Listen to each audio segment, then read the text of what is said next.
नहीं देखिए मैंने ना ये कहा ना मैं जम्मू की बात करता हूँ, मैं पूरे जम्मू कश्मीर की बात करता हूँ। मैं बार बार ये चीज कहता हूँ सबको यूनाइट होके बीजेपी के साथ फिलहाल लड़ना चाहिए। जो वो हमारी रियासत पे हाथ डाल रहा है, हम अब तो इलेक्शन आ रहे हैं, एक मिनट अब मुझे जो वो हमारी जमीन पे हाथ डाल रहे हैं, हमारे मुस्तकबिल पे हाथ डाल रहे हैं, हमारे बच्चों के फ्यूचर पे हाथ डालना, हमें पहले उनको एकजुट होके उनको रोकना चाहिए, उनके साथ लड़ना चाहिए। देखिए इस वक्त भी आज जब हम डिबेट में बैठे, इस वक्त भी हमारी जमीन का सौदा दुबई के अंदर हो रहा है और कर कौन रहा है? ये भाजपा सरकार कर रही। रही बात आपने कहा आपने कभी चिताएं देखी, देखिए मैं वही शख्स हूं जो ये कहता है कि इस खून रेजी को बंद करो, चाहे वो जम्मू हो या कश्मीर हो, इसको बंद करो हमेशा के लिए।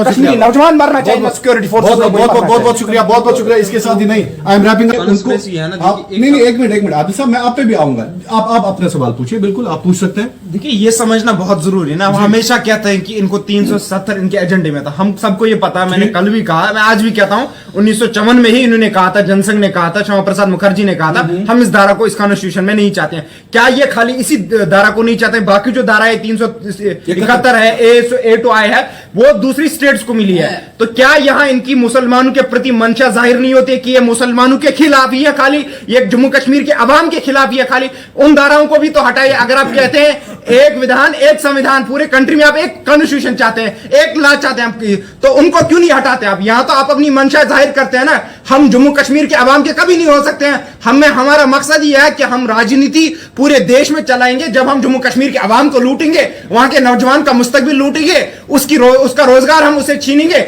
उसकी जमीन हम उसे छीनेंगे। देखिए आज एलजी साहब बैठे हैं इस वक्त दुबई में, वो सौदा कर रहे हैं मेरे जम्मू कश्मीर का। जो एलजी साहब आए हैं यूपी से, वो मेरे जम्मू कश्मीर का सौदा कर रहे हैं। उसके जिम्मेदार अगर कोई है तो वो तो बीजेपी है ना, हम थोड़ी है उसके जिम्मेदार। इसीलिए हम कह रहे हैं ना कि हम मरते दम तक कश्मीर का, जम्मू कश्मीर का नौजवान, शेख जफर जैसा, वकारिज भट्टी जैसा नौजवान अपने आखिरी सांस तक लड़ेगा इस जम्मू कश्मीर के लिए, इसके तहफ्फुज़ के लिए। चाहे यहां की जमातों ने हमें कितना भी मुसीबत में ढकेला हो, कितना भी जुल्म हम पे कराया हो, हमें कितना भी भेजा हो, हम नौजवान अब खड़े हो गए हैं। हम अपनी आखिरी सांस तक, जब तक सांसें चल रही हैं, इस जम्मू कश्मीर की रियासत के लिए लड़ेंगे, यहाँ के मुस्तकबिल के लिए लड़ेंगे, यहाँ के नौजवान के लिए लड़ेंगे। आदिल साहब बहुत शुक्रिया, बहुत शुक्रिया। इश्तियाक साहब ये सवाल नहीं, आपने यहाँ कहा नहीं, मुझे पूरा आपने कहा जम्मू कश्मीर के मुसलमान इस लायक नहीं है।